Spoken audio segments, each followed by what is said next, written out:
চোখের বালি। অথচ আমারই বাড়িতে একজন বিপ্লবী বসে বসে এই সব কিছুর বিরোধিতা করে চলবে, তা তো হতে পারে না। এই সব যে আমি চুপচাপ মেনে নেব না বিহারী। তাহলে আজ রাত এখানে আমার শেষ রাত। একেবারে কালই চলে যাবে? হ্যাঁ মহিন্দা, শুভ কাজে দেরি করে লাভ কি? আর তাছাড়া এতদিন তোমার উপর যা অত্যাচার করেছি সেগুলো তুমি মুখ বুঝে সহ্য করেছো, তার জন্য আমি সারা জীবন তোমার কাছে কৃতজ্ঞ থাকবো। না না, কৃতজ্ঞতার প্রশ্ন উঠছে কোথা থেকে? আর তাছাড়া তুমিও তো আমাদের জন্য কম কিছু করনি। দেখো, তুমি যখন যাবে মনস্থ করেই ফেলেছো, তখন আর আমি আটকাবো না। শুধু যোগাযোগ রেখো, তাহলেই হবে। মহিন্দা, আমি যেখানেই থাকি না কেন, এই পরিবার আমার নিজের পরিবার। তোমরা সবাই আমার আপনজন, তাই যোগাযোগ নিশ্চয়ই থাকবে। মা কাকিমা আমাকে ছাড়া অসহায় বোধ করে। আর তাছাড়া এতদিন ধরে আমি বৌঠানকে নিয়ে দুশ্চিন্তায় ছিলাম, আজ সেই চিন্তা মুক্ত। বৌঠান স্বাবলম্বী হয়েছে, নিজের পায়ে দাঁড়াতে শিখেছে, তার আর কারোর উপর ভরসা করার দরকার নেই। সে নিজেই মা কাকিমাকে সামলে নিতে পারবে, তাই আমি নিশ্চিন্তে যেতে পারি। দেখো বিহারী, আমার সংসার, আমার পরিবারকে নিয়ে তোমার তো এত চিন্তা করার কোনো দরকার নেই, তাই না? না, আসলে যেটা বলতে চাইছি সেটা হলো, তুমি এখানে আসার আগেও তো আমি, মা, কাকিমা আর তাছাড়া আরো 5 জনকে নিয়ে থেকেছি। কই, তখন তুমি ছিলে না বলে সংসার যে চলেনি এমন নয়, তখনও তো সংসার চলেছে। তাহলে এখন তুমি থাকবে না বলে সেই সংসার যে রসাতলে তলিয়ে যাবে, সেটা ভাবছো কেন? তখন যেরকম বাঁধ ভাঙা বন্যা আসেনি মহিন্দা, কিন্তু আজ সে বাঁধ ভাঙা বন্যা সেই সংসারকে ভাসিয়ে নিয়ে যাচ্ছে। এই সংসার যে রসাতলে তলিয়ে যাচ্ছে। মানে মানে কি বলতে চাইছো তুমি বিহারী? স্পষ্ট করে বলো। আমি বিনোদিনীর কথা বলছি মহিন্দা। বিনোদিনীর চোখে আমি ধ্বংসের ছায়া দেখেছি। তার এই আগ্রাসী মনোভাব এই সংসারকে একদিন জ্বালিয়ে পুড়িয়ে ছাড়খাড় করে দেবে। বিহারী, যাওয়ার মুহূর্তেও তুমি শত্রুতা না করে ছাড়বে না, তাই না? অবশ্য তোমাকেই বা দোষ দিই কি করে? তোমার জ্বালাটা আমি বেশ ভালোই বুঝতে পারি। কেন তুমি বারবার বিনোদিনীর সম্পর্কে আমার কাছে বিষোদ্গার করো, সেটা বুঝতে আর আমার বাকি নেই। মহিন্দা, তুমি আমাকে ভুল বুঝছো। এখনো সময় আছে, এখনো সবকিছু শেষ হয়ে যায়নি। তুমি যদি চাও এখন এই সংসারটাকে শক্ত করে ধরে রাখতে পারো, বেঁধে রাখতে পারো। তুমি যদি নিজে ভালো চাও, এই সংসারে ভালো চাও, তাহলে বিনোদিনীর কাছ থেকে সরে এসো। বাস বাস বিহারী, অনেক হয়েছে। ভুলে যেও না, এটা আমার সংসার, আমার পরিবার। তাই এই পরিবারের ভালো মন্দ তোমার থেকে ভালো আমি বুঝবো। অনেকক্ষণ ধরে সহ্য করেছি, আর নয়। এই বিষয়ে জ্ঞান দেওয়া এবার তুমি বন্ধ করো বিহারী। ঠিক আছে, আমার যা মনে হলো আমি সেটাই বললাম। এবার তুমি কি করবে না সেটা তোমার মর্জি। এ বিষয়ে আমি একটা কথা বলতে আসবো না। দেখে আমি চলি মহিন্দা, গোজ কাজ সারতে হবে। আসি।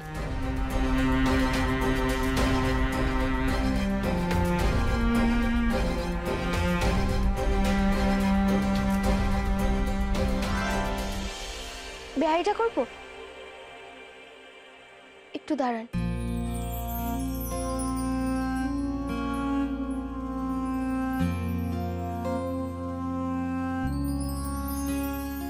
বৌঠান, হঠাৎ প্রণাম।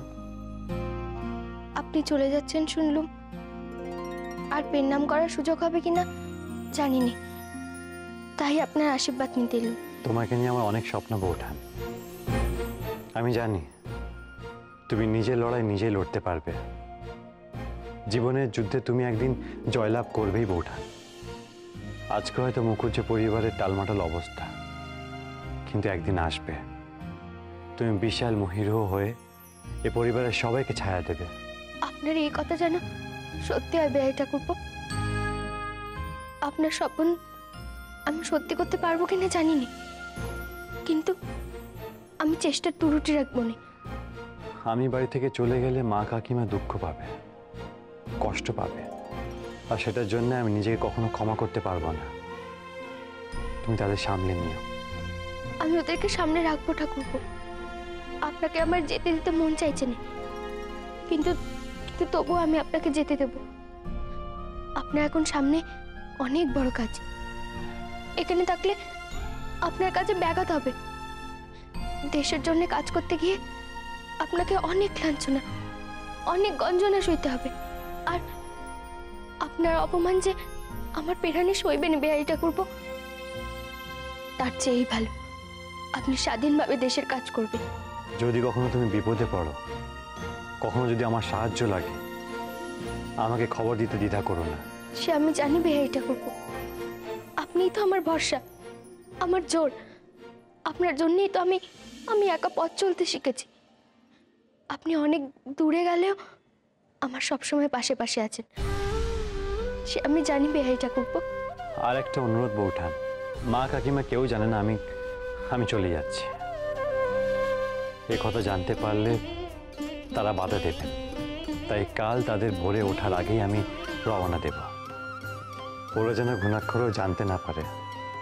আপনি নিশ্চিন্তে থাকুন বেআই ঠাকুরপো, ওনারা কিচ্ছু জানতে পারবেন না। বেশ, আমি আসি বৌঠান, জিনিসপত্র গোছাতে হবে।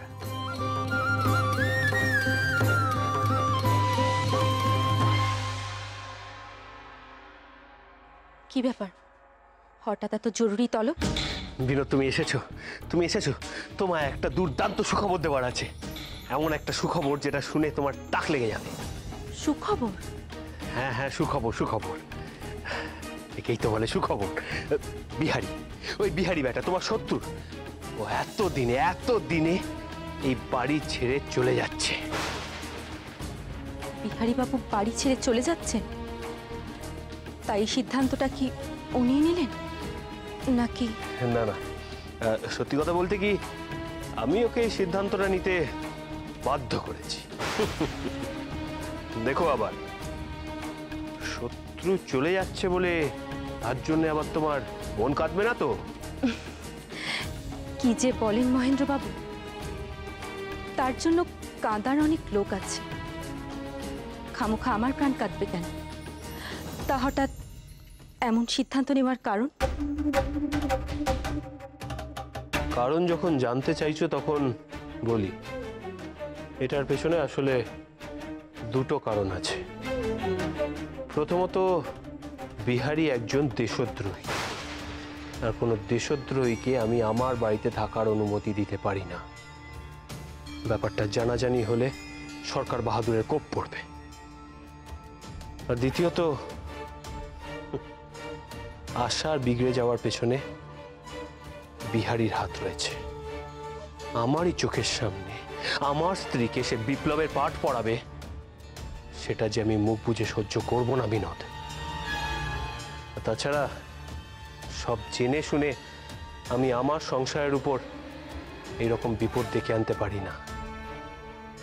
তাই অনেক ভেবেচিন্তে বিবেচনা করেই আমি এই সিদ্ধান্ত নিতে বাধ্য হয়েছি।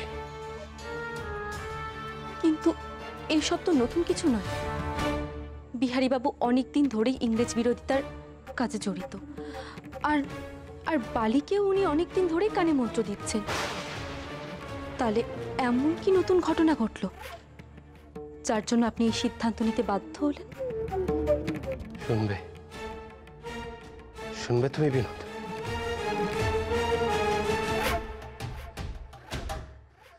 তোমার সম্পূর্ণ মনোযোগ,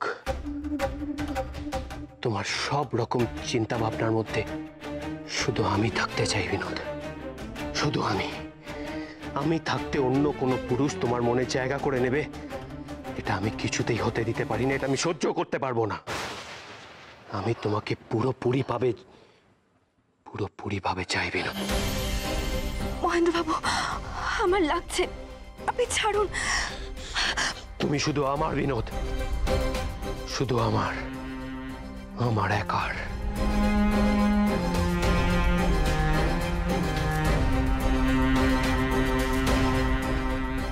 ঠাকুরপুর কত কাজ, কত দায়িত্ব, সেসব সেরে কি আর রান্না বান্নার সময় পাবেন? হয়তো খিদে তেষ্টা ভুলে গিয়ে শুধু কাজই করে যাবেন, আর সেখানে তো কেউ ডাক দেওয়ার নেই। তার চেয়ে হাতের গোড়ায় এই শুকনো মিষ্টি নিমকি কটা থাকলে সময় অসময়ে একটু পেটে পড়বে। এখনই যা কটা আছে দিয়ে দিই, পরে না হয় নকুর খেতে আরো পাঠিয়ে দেব। এসব কি করছো বৌমা? কি বলি এখন মাকে? বিহারী ঠাকুরপো যে কাউকে কিচ্ছু কইতে না করে দিয়েছেন। তা কার জন্য এসব বাঁধা চাঁদা করছো বৌমা? বলি ঠাকুর মশাই বাড়িতে পাঠাবে বুঝি? না না মা, ঠাকুর মশাইয়ের নয়, বিহারী ঠাকুরপোর জন্যে। বিহারি? ওমা, কেন বিহারি কেন? তোমার কথা তো আমি কিছু বুঝতে পারছি না বৌমা। বিহারী ঠাকুরপো আর তার দলের ছেলেরা দেশের জন্য পেরান দিচ্ছে, তাই ভাবলুম কটা মুড়ি মুড়কি যদি ওদের জন্য বেঁধে দেওয়া যায়। তা বিহারি কি তোমাকে এ ব্যাপারে কিছু বলেছে? কখন নেবে? রাতের বেলা কি কেউ নিতে আসবে নাকি? না না মা, উনি তো তেমন কিছুই বলেননি। বিহারী ঠাকুরপো শুধু বলেছিলেন যে ওনার দলের ছেলেদের নাকি খাবারের খুব কষ্ট, ওরা নাকি খিদে পেটে মাঠে ঘাটে পড়ে থাকে, মুখে রক্ত তুলে দেশের জন্য কাজ করে। পেটে যদি খাবার না পড়ে তাহলে কাজ করার শক্তি কোথা থেকে পাবে মা? আর রান্না বান্নার যে জোগাড় যন্ত্র করবেন তারও তো ফুরসত নেই ওদের, তাই কটা শুকনো খাবার পুটলিতে বেঁধে দিন। তা রাতের বেলায় কেন? কাল সকালে তো করতে পারতে। যখনকার কাজ তখনই করতে হয় বাচ্চা। আসলে মা, সকালবেলা 7-17 কাজ থাকে, পাছে ভুলে যাই, তাই এখনই সেরে রাখলাম।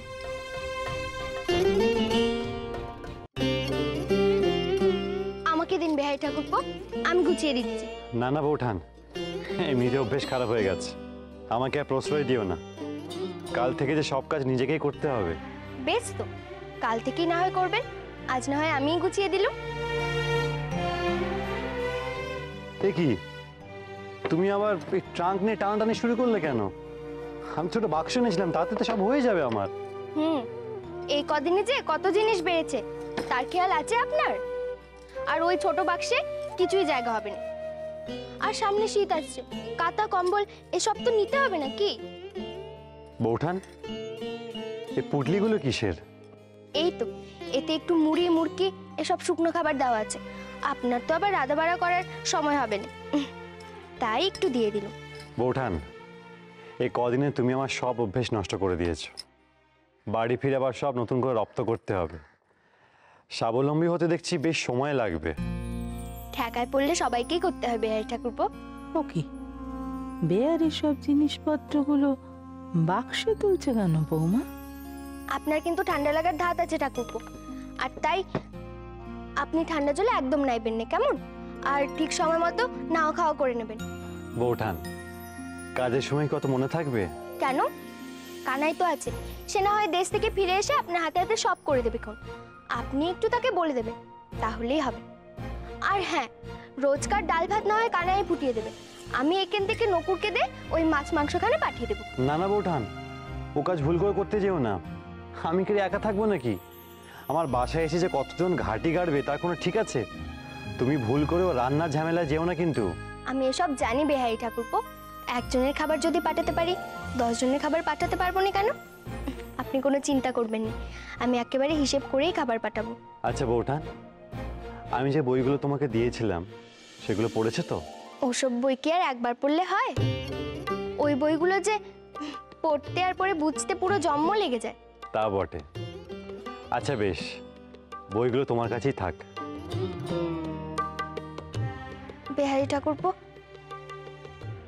আপনি কি আর কখনো এই বাড়িতে আসবেন না?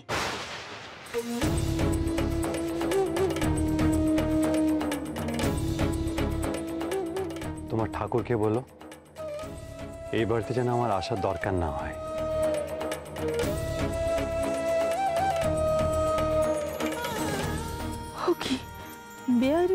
চলে যাচ্ছে, আমাদের না জানিয়ে বিহারি পালিয়ে যাচ্ছে।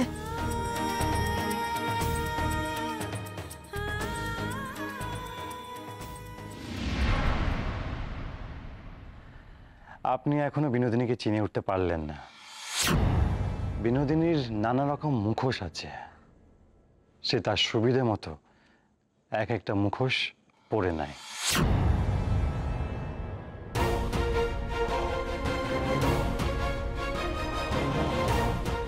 শত্রু, শত্রু, তুমি আমার সবচেয়ে বড় শত্রু বিহারী বাবু।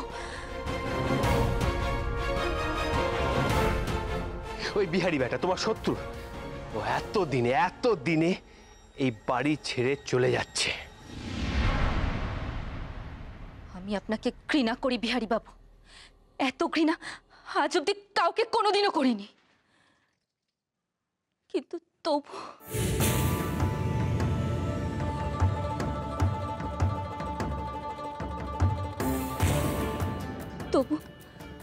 দিনান্তে আপনার ওই মুখটা দেখার জন্য কেন মন অস্থির হয়ে যায়।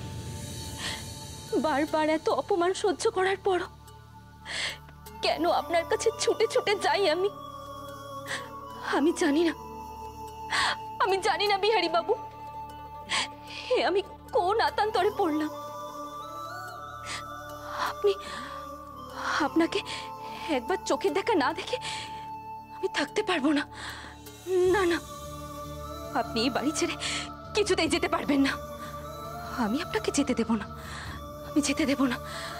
আপনাকে আমি আজকে আটকাবই। আর যত অপমান আপনি করবেন আমি সব সহ্য করে নেব, কিন্তু তবু আপনাকে যেতে দেব না। না না, আপনাকে আমি যেতে দেব না, কিছুতেই যেতে দেব না, কিছুতেই না।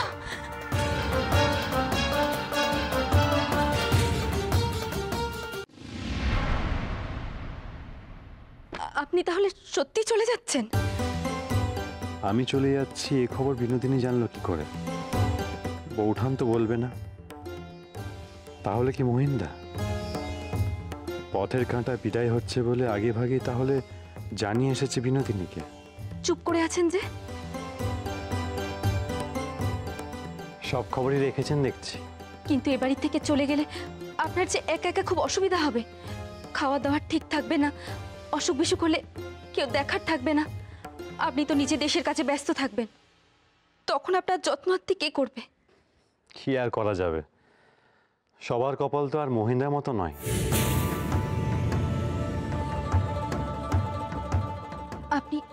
আপনি একবার নিজে মুখ ফুটে বলুন, আমি মহেন্দ্রবাবুকে যে করেই হোক রাজি করাবো।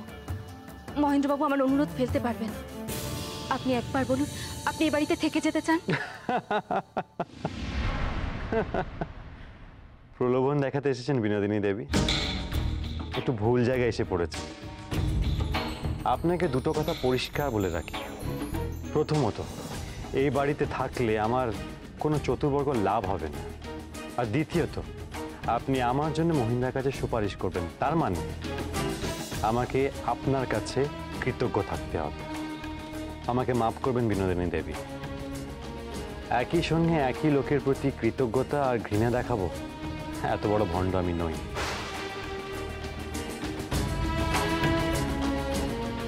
আমি আপনার সুবিধার কথা ভেবেই এই কথাগুলো বললাম। আমার সুবিধার কথা আপনার না ভাবলেও চলবে বিনোদিনী দেবী, আমারটা আমাকেই ভাবতে দিন। থাকবেন না তাহলে? প্রশ্নই নেই। আপনি এই বাড়িতে না থাকলে তবু ভেবে দেখতাম। এই বাড়িতে থাকলে সর্বক্ষণ আপনার মুখটা দেখতে হবে, আর সেটা আমার কাছে খুবই বিরক্তিকর ব্যাপার। একদিকে আপনার জন্য সারাক্ষণ বৌঠানের অশান্তি, সংসারে টালমাটাল অবস্থা, আর একদিকে দেশের কাজ। এখানে থেকে আমি কিছুতেই মনস্থির করে দেশের কাজ করতে পারবো না, তাই আমার কোনো ভাবার জায়গায় নেই।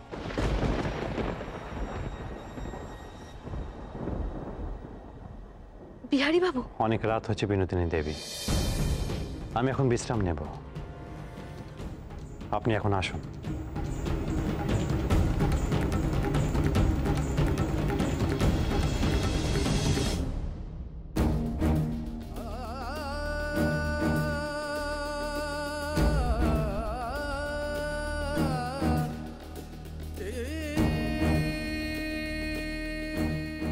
মা, কাকিমা, তোমরা আমাকে ক্ষমা করে দিও। এভাবে চোরের মতো পালিয়ে যেতে মন চাইছে না। আমি জানতাম আমি এখানে থাকলে কাজ করতে পারবো না। ইচ্ছে থাকলেও তোমাদের বলে যাব এমন উপায় নেই। তোমরা ভালো থেকো। দাঁড়া বেয়ারি, মা, তুমি? তুই কি ভেবেছিলিস আমারে ফাঁকি দিয়ে তুই চলে যাবি? মায়ের চোখে ফাঁকি দেয়া অত সহজ নয় বেয়ারি। চল, আমিও যাবো তোর সাথে।